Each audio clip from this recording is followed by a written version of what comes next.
Շատ ուրախ եմ բոլորին այստեղ տեսնել, ալիքը մի քիչ խառնվեցել տեսավ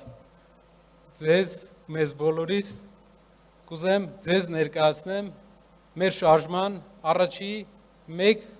ամսվա մասին տվյալներ, սկսեմ։ 1.5 ամիս առաջ մենք մեկնարկել ենք մեր շարժումը, այս ժամանակահատվածը իհարկե շատ փոքր է, բայց Փառք Աստծո արդեն ունենք կատարած աշխատանք, կա համալրված թիմ ու կա արդյունքներ, որոնցով ուզում ենք ձեզ հետ կիսվել։ Առաջինը, որ կուզենայի շեշտել, դա մեր թիմն է։ Այսօր ես հայտարարում եմ, որ մեր ձևով շարժման մասնակից է դարձել, միացել է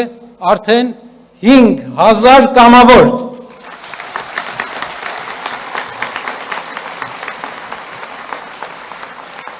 Ամեն օր հարյուրավոր մարդիկ զանգահարում են, համացանցային կապ են հաստատում և միանում են մեզ առաջարկելով կամավորականություն, որպեսզի երկրում հնարավոր լինի կատարել այն փոփոխությունները, ինչը իրենք են տեսնում և ինչը մենք բոլորս ենք տեսնում։ Ուրախ ենք, որ բոլորս միասին ենք։ Ձեր մասնակցությունը պատիվ է մեզ համար։ Մեր համախոհների այս տեմպը, եթե շարունակվի, մենք վստահ ենք, որ մոտակա ամիսների ընթացքում մենք արդեն կլինենք տասնյակ հազարավոր, և դա արդեն մեծ մերան կլինի մեր հասարակության մեջ անշրջելի փոփոխություններ կատարելու։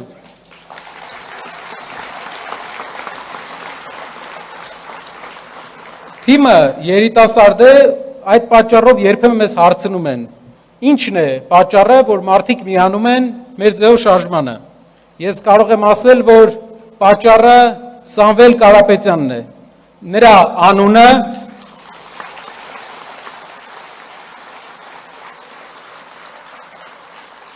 այն վստահությունը, որ մենք բոլորս ունենք, որ նա հետևողական է լինելու, շարունակելու է չքցել հայ ազգի անունը, պահպանել մեր պատիվը, չի նայելու մեր ժողովրդի աշխատած կոպեկին, մենք վստահ ենք, չէ, հայրենակիցներ ջան, որ դա այդպես է։ Եվ իր գաղափարներով, իր ծրագրերով մենք Հայաստանը դարձնելու ենք գոնե մեր տարածաշրջանում օրինակելի երկիր։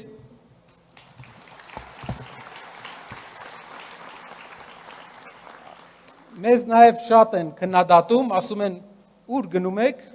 իսկ մենք շատ շրջաններում մարզեր են գնում, ու ասեմ իմ ամենահաճելի, ինձ համար ամենահաճելի մասն է դա, որովհետև այն էներգիան, այն դրական էներգիան, որ մենք մարզերից, գյուղերից ստանում ենք, աննկարագրել է այս ամբողջ պրոցեսում, այս հորձանոթում ինչի մեջ մենք հայտնվել ենք, իմ համար ամենաուրախ օրերը ես տեսել եմ գյուղերում, այցելելով գյուղեր։ Շատերը խոսում են, որ գյուղերում մարդիկ ունեն պրոիշխանական հայացքներ և իրենց ձեռք է տալիս այս ամենը ինչ տեղի է ունենում։ Ես վստահեցնում եմ, դա առասպել էր, գյուղերում մենք տեսանք մեծ հակազդեցություն և գյուղերում տեսանք գաղափարներ։ Մեզ առաջարկում էին այնպիսի գաղափարներ, անգամ տնտեսագիտական, որ մեր տնտեսագիտական թիմը դեռ չէր հանգել դրան, ու այդ մարդիկ իրենց գաղափարները շարք են դառնալու մեր գաղափարներին, և մենք դրանցից լավագույնները ներդնելու ենք մեր ծրագրերի մեջ։ Շնորհակալ եմ։ Շատ են քննադատում, ասում են, քաղաքական ուժը ինչպես կարող է լինել միայն տնտեսությունից խոսել, ձեզ մոտ ստացվում է տնտեսությունը, դրանից էլ խոսում եք։ Ասեմ շատ կարևոր բան, ասում են զբաղվեք քաղաքականությամբ։ Շորջ ջան, 30 տարի զբաղվել են քաղաքականությամբ, ոնց են զբաղվել։ Լավ են զբաղվել։ Մենք պետք է զբաղվենք տնտեսությամբ։ Մեր երկրի ղեկավարները իրենց ժամանակի 80%-ը պետք է ծախսեն տնտեսության վրա։ Երբ մենք նայում ենք օտար երկրների նախընտրական ամբողջ քարոզարշավները, բոլորը տնտեսության մասին են։ Նայում ենք Հայաստանինը, բոլորը իրար մասին է։ Մարդիկ իրար մասին են մենակ խոսում։ Կյանքի, ասում են, ինչ կապ ունի Թալինում ինչ ես կառուցելու։ Երկրում դու պետք է քաղաքական ինչ որ միտք տաս, բայց Թալինում կառուցած գործարանից, Արմավիրում կառուցած մթերման կայանից է մեր երկրի տնտեսությունը ստեղծվում։ Մրցակցությունը ստեղծվում։ Եթե մենք մեր շրջանները չկարողանանք տնտեսապես կայացնենք, Երևանում նստած իրար հետ բանավիճելով չի։ Ու մենք շարունակելու ենք տնտեսության մասին խոսել։ Եթե մենք կարողանում ենք գործազրկության հարցը լուծել երկրում, մենք կարողանալու ենք նաև դրանով լուծել կրթության հարցը, որտեղ մարդիկ հնարավորություն են ունենալու ստանալ բարձր աշխատավարձներ, դասախոսները, ուսուցիչները, քանի որ պետության բյուջե ավել գումար է գնալու։ Պետությունը հնարավորություն է ունենալու վճարի, ստեղծի նեղ մասնագիտացված դպրոցներ, կրթահամալիրներ, որ մենք 21-րդ դարում մրցակցային լինենք, որովհետև բոլոր տեղերը նեղ մասնագիտական դպրոցներ են, համալսարաններ են, Հայաստանը դեռ այն հին իներցիայով մենք շարունակում ենք, չենք կարող բյուջե ավելացնենք։ Տնտեսություն է պետք, որ բյուջե ավելացնենք։ Տնտեսություն է պետք, որ բյուջե ավելացնենք առողջապահության մեջ։ Մարդիկ վախենում են գնան հիվանդանոց։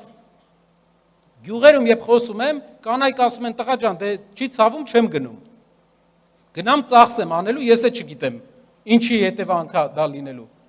Շատ կարևոր է, որ երկրում լինի ապահովագրություն, բայց ճիշտ մշակված, եւ շատ կարևոր է, որ մարդիկ ունենալով աշխատանք, հնարավորություն ունենան չնայեն իրենց գրպանին, գնան ուղակի իրենց առողջությանը հետևեն, առանց վախի, եւ դա էլ է տնտեսություն։ Մենակ գործազրկությունը հաղթելով մենք դրան կգանք։ Երրորդ բանը, որ կուզեի ասել, էլի որ ասում են, մի հատ մեր անվտանգությունից ինչու չեք խոսում։ Սամվել Կարապետյանը իր մի ելույթի ժամանակ ասել է. մեր 44 օրյա պատերազմի անհաջողությունը մի բանից էր։ Մի շարք բաներից էր, որից ամենակարևորներից մեկը մի բան է։ Դա հարուստի ու աղքատի պատերազմ էր։ Հայ ժողովուրդը 2 օրվա ընթացքում ռազմաճակատ է ուղարկել 5000 կամավոր։ Ոչ մեկ իրավունք չունի ասել, որ հայ ժողովուրդը փախել է պատերազմից։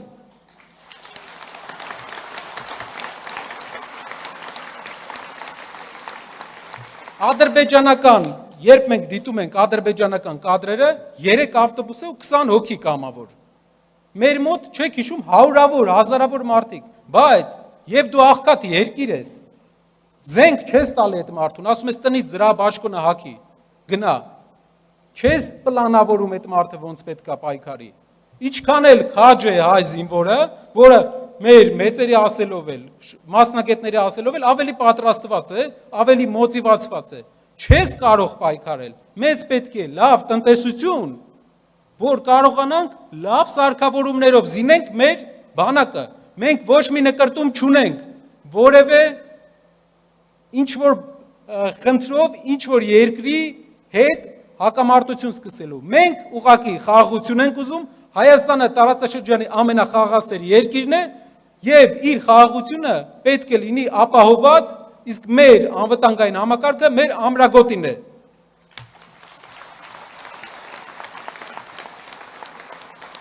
Երբ մենք լինենք հարուստ երկիր, երբ մենք լինենք իհարկե գերազանցելի, ավելի գերազանցելի էլ կլինի, ավելի գերազանցելի, բայց տարածաշրջանում ամենահարուստ երկրներից մեկը, մեզ տարածաշրջանում ոչ մեկ չի համարձակվի նայել այս աչքով։ Մեր դաշնակիցներն էլ ուրիշ աչքով կնայեն։ Կտեսնեն, որ տնտեսական ուժ կա այս երկրի հետևը։ Դրա համար արգելի քաղաքացիներ ու հայրենակիցներ, քաղաքացիները մասում արդեն քաղաքական գործիչների խոսելա ոչ ամոթս, իմ հայրենակիցներ ու իմ ամենօրյա հարազատներ։ Մեր հիմնական քայլը յուրաքանչյուր քաղաքական ուժի, որը պետք է հարց լուծի Հայաստանում, ինքը միայն պետք է խոսա տնտեսությունից, լուծի տնտեսական հարցերը ու լուծի Հայաստանի հարցերի մեծ մասը։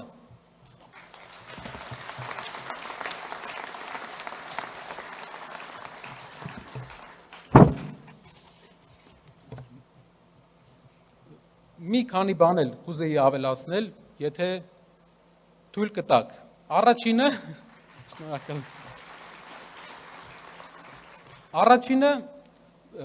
մենք երբեմն խոսում ենք, ներկայացնում ենք մեր պատմության տարբեր դրվագներ վերջի 100 տարվա։ Ու ես մի բան եմ նկատել, ամեն անգամ, երբ մի դրվագի մասին եմ խոսում, մեր իշխող ուժը թերահավատորեն է մոտենում, ասում է դրվագից խի ես խոսում։ Դա պետք է մոռանանք մենք, այն պետք է մոռանանք։ Պատմեմ ինչը։ Առաջինը, երբ 20-րդ դարը սկսվեց, գիտեք, տխուր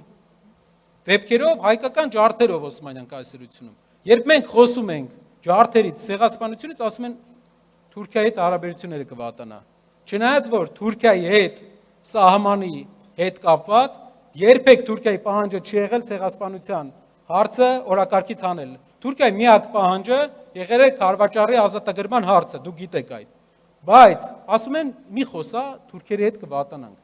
Եվ դրանից հետո 20 թվից հետո եկել է երկրի խորհրդայնացումը։ Մի անգամ ես խոսքի մեջ ասեցի, որ խորհրդային միության ժամանակ մեր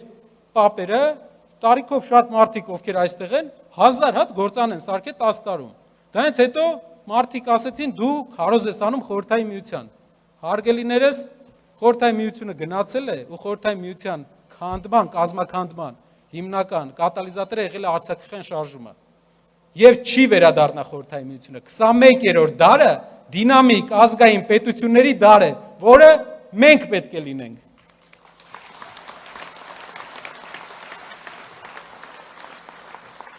Երրորդ բանը,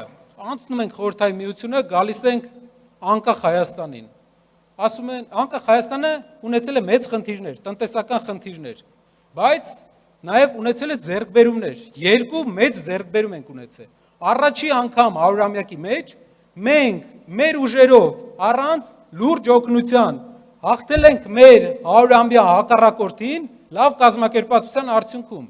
եւ մեր երկրի 30% ազատագրել ենք։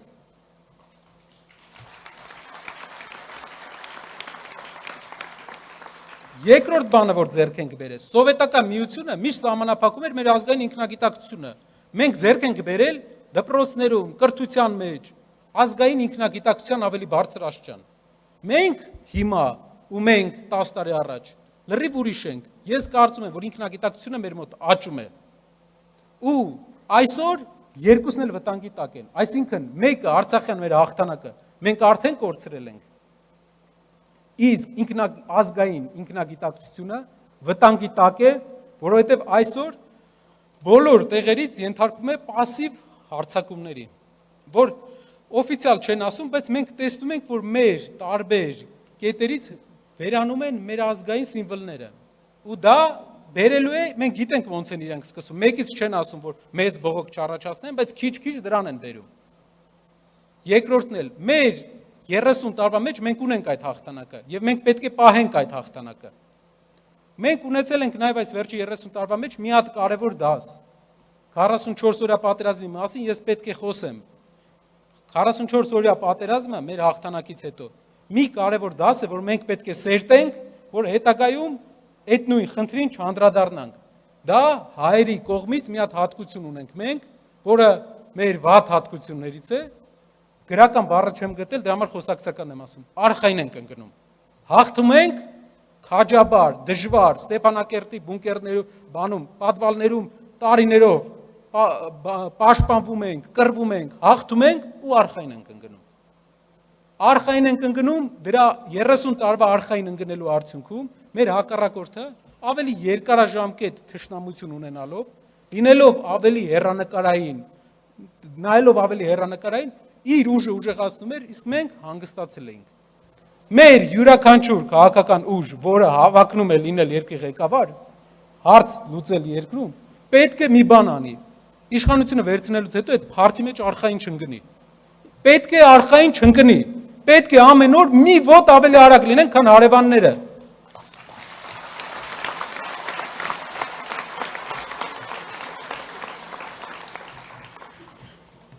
Հայ մարդուն շատ բան պետք չի։ Եթե մենք նայում ենք, պետք է ընտանիքում բոլորը առողջ լինեն, բնակարան լինի, լավ կրթություն երեխաներին, մեծերը, որ անհոգ ծերություն ունենան։ Ու այսքան տաղանդ ունեցող ազգը չի կարող դրան չհասնել։ Ուղղակի լավ ուղղորդում է պետք։